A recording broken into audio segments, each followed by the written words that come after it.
खबरें तफसील से। सुप्रीम कोर्ट में दायर वसीम रिजवी की अर्जी का मुस्लिम मजहबी रहनुमाओं और उलेमा ने शदीद अल्फाज में मजम्मत की है और उसकी मुखालफत भी की है। वसीम रिजवी की अर्जी को लेकर आज सहारनपुर में उलेमाओं की बड़ी मीटिंग होने जा रही है, जिसमें सभी तंजीमों के उलेमा मौजूद रहेंगे।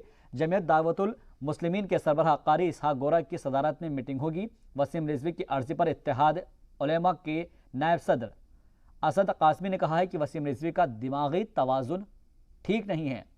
जो किताब खुदा ने 1400 साल पहले लिख दी हो, उसमें किसी तरह के फेरबदल बर्दाश्त नहीं की जाएगी।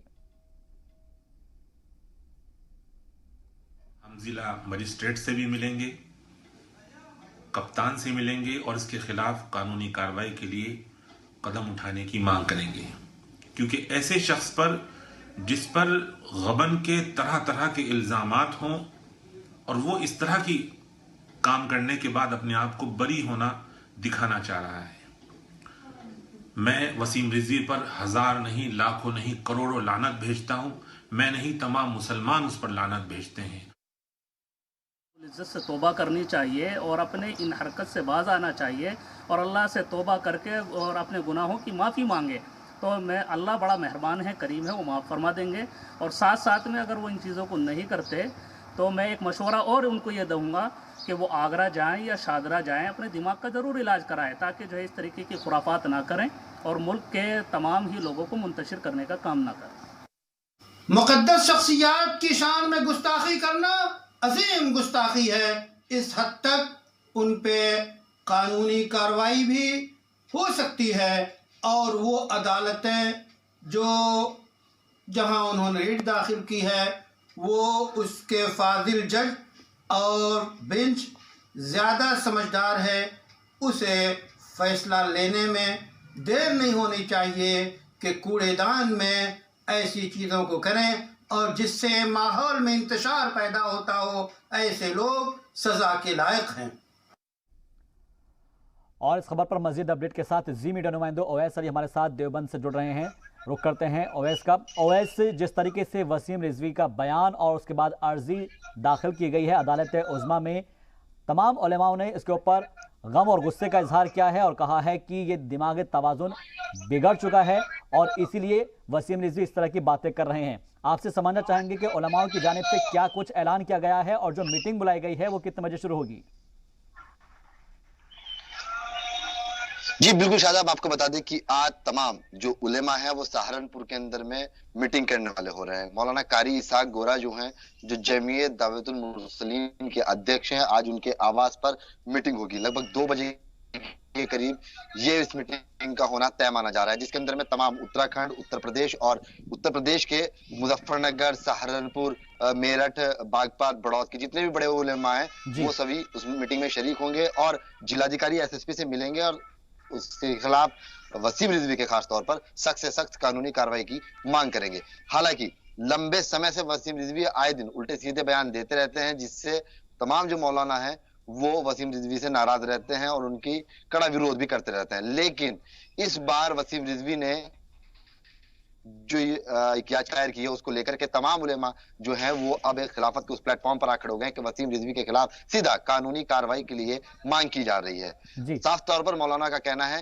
कि इस बार वसीम रिजवी को, सरकार को, कानून को बिल्कुल सख्ती के साथ में सजा देनी चाहिए और उनकी जबान पर जो आए दिन ऐसे बयान देते हैं और ऐसी उल्टी सीधी हरकतें करते हैं उन पर लगाम लग जानी चाहिए। आज जो मीटिंग होने वाली हो रही है सहारनपुर के अंदर खास तौर पर, उसमें उत्तराखंड के भी बड़े बड़े उलेमा शरीक होंगे। तमाम जो तंजीमें हैं उनके जो सदर हैं वो भी उस मीटिंग के अंदर में शरीक होने वाले हैं। और खास तौर पर all India Muslim personal law board की अगर बात की जाए तो ऑल इंडिया पर्सनल मुस्लिम लॉ बोर्ड ने भी पत्र लिखकर साफ तौर पर वसीम रिजवी की मुखालफत की है और इस जो 26 आयतों जो कुरान से रिमूव करने के लिए उन्होंने पिटीशन दायर की है उसको लेकर के कहा है कि कुरान शरीफ जैसा था ऐसा है और ऐसा ही रहेगा। एक हर्फ, एक जबर, एक पेश, एक नुक्ता भी कुरान से कम नहीं किया जा सकता, हटाया नहीं जा सकता।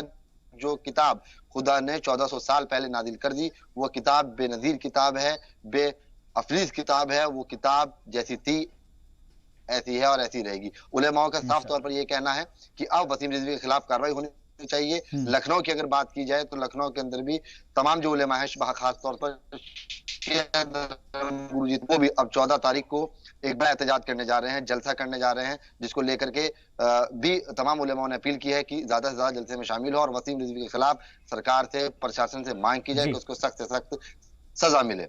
ठीक है ओवैस, ये जो आपने बात बताई है ये तो बहुत अहम है, लेकिन एक और अहम बात हमको जो पता चली है, जो तमाम उलेमा उठा रहे हैं कि जब भी कोई मामला होता है, जिस तरह के जो बयान होते हैं वो ऐसे वक्त पर उठाए जाते हैं जब कोई इंतखाबात का मामला होता है, कहीं पर इंतखाब होने वाले होते हैं, किसी को फ़ायदा पहुंचाने की बात होती है। कुछ लोगों का ये भी यहाँ पर कहना है कि उनके खिलाफ तमाम दफात के तहत मामले चल रहे हैं, बदनुमानी के उनके ऊपर केसेस चल रहे हैं, और इसलिए उन तमाम चीज़ों से बचने के लिए वो इस तरह के बयान देते रहते हैं। बिल्कुल शादाब, आपको बता दें कि कल मौलाना कारी इसाक गोरा ने भी साफ तौर पर कहा है कि वसीम रिजवी जो है उनके ऊपर तमाम भ्रष्टाचार के आरोप हैं, उनके ऊपर अभी तक जांच चल रही है और वो है हालांकि सरकार में मौजूद है, लेकिन फिर भी मौलाना कारी इसाक गोरा का साफ तौर पर कहना है कि वह है अपने ऊपर से आरोपों को धोने के लिए, ताकि उनको सजा ना मिल पाए, उनके खिलाफ कार्रवाई ना हो, इस तरीके के उल्टे सीधे बयान दे रहे हैं। हालांकि जो कल्बे जवाद साहब, उन्होंने साफ तौर पर कहा है कि वसीम रिजवी जो है एक किस्म के अय्याश टाइप इंसान है और उनके ऊपर तमाम जांचें चल रही हैं, भ्रष्टाचार के आरोप लगे हुए हैं, इसलिए वो आए दिन ऐसे उल्टे सीधे बयान देते रहते हैं ताकि सरकार, प्रशासन उनके खिलाफ लगाम न लगा सके, क्योंकि सत्ता का नशा जो है वसीम रिजवी को अभी तक भा नहीं पा रहा है। लेकिन उस भाने के अंदर अंतराल भी तभी वसीम रिजवी आए दिन ऐसे उल्टे सीधे बयान देते रहते हैं। कभी वो मदरसों पर निशाना साधते हैं तो कभी अब उन्होंने क्या काम किया है, कुरान शरीफ के ऊपर निशाना साधना शुरू कर दिया। हालांकि जो किताब 1400 साल पहले नाजिल हो चुकी कुरान, जिसका बेनजीर किताब है, जिसके अंदर एक एक चीज का जिक्र किया गया है, कुरान जिसको अल्लाह की जबान कहा जाता है, वो आज वसीम रिजवी उसी पर निशाना साध रहे हैं। हरकतबाजी से अपनी बात नहीं आ रहे हैं, साफ तौर पर उन्होंने 26 आयतों को रिमूव करने के लिए पिटीशन दाखिल की है। इससे तमाम उलेमा जो हैं वो साफ तौर पर नाराज हैं और राजनीति के चलते वो तमाम ऐसी हरकतों को अंजाम दे रहे हैं। साफ तौर पर मौलाना का कहना है कि वसीम रिजवी का दिमाग जो है वो खराब हो चुका है, उन्हें किसी सरकारी हॉस्पिटल में इलाज कराना चाहिए, दिमाग के डॉक्टर को दिखाना चाहिए और अपनी जबान पर लगाम लगाना चाहिए। खास तौर से सरकार से लगातार अपील की जा रही है कि वसीम रिजवी को जल्द से जल्द सजा मिलनी चाहिए। तमाम जो मुजफ्फरनगर, मेरठ, ये तमाम जगहों पर जो है इसकी मुखालफत होनी अब शुरू हो गई है। बहुत बहुत शुक्रिया ओवैस हमसे बातचीत के लिए, मजीद अपडेट के लिए आपका। तो कुल मिलाकर अब ये देखना है होगा कि जिस तरीके से ओवैस बता रहे थे कि अलग अलग जगहों पर जो मौलाना हैं, जो उलेमा हैं, उनकी मीटिंग होने जा रही है, इसमें क्या वो अपील करेंगे, सरकार से क्या अपील करेंगे, कोर्ट से क्या अपील करेंगे, और जाहिर तौर पर वसीम रिजवी के ऐसे बयानात पर, ऐसे पिटीशन पर कोर्ट क्या अपना फैसला अख्तियार करती है, ये देखना अहम होगा, क्योंकि सुप्रीम कोर्ट में कुरान की आयतों को लेकर वसीम रिजवी की अर्जी का मामला तूल पकड़ता जा रहा है। शिया मजहबी मौलाना कल्बे जवाद ने वसीम रिजवी के खिलाफ बड़े जलसे का ऐलान किया है, जिसमें उन्होंने सभी मुस्लिमों और मुस्लिम उलेमाओं से शामिल होने की गुजारिश की है। उन्होंने कहा है कि वसीम रिजवी सीबीआई जांच से बचने के लिए इस तरह के हथकंडे अपनाते रहते हैं। उन्होंने कहा है कि वसीम रिजवी ना तो शिया हैं और ना ही मुसलमान, उनका इस्लाम से कोई ताल्लुक नहीं है, कोई वास्ता नहीं है। उन्होंने 14 मार्च को 2 बजे बड़े इमामबाड़े में जलसे का ऐलान किया है और साथ ही उन्होंने वसीम रिजवी को फौरन गिरफ्तार करने की मांग की है। खामोशी हो गई, इसके सिलसिले में सिटी ऑर्डर्स की हिम्मतें बढ़ती जा रही है, जो इसकी सरपरस्ती कर रहे हैं कट्टरपंथी, उनकी भी हिम्मतें बढ़ रही हैं। लिहाजा इन सब की हिम्मतों को तोड़ने के लिए बहुत अजीम शान पैमाने पर जलसा होना चाहिए, मुनाम तरीके पर, और बिल्कुल कॉन्स्टिट्यूशन के अंदर वो जलसा होना चाहिए। और हमको अपनी पूरी ताकत का और कुरान के ऊपर ईमान का हमको सबको ऐलान होना चाहिए और हम ऐलान कर दें कि इसको गिरफ्तार किया जाए, फ़ौरन गिरफ्तार किया जाए। और अगर इसे गिरफ्तार नहीं किया और खुदा न खास्ता हिंदुस्तान में कुछ तो खून हुआ, तो जहाँ ये जिम्मेदार होगा वहाँ हुकूमत भी जिम्मेदार होगी।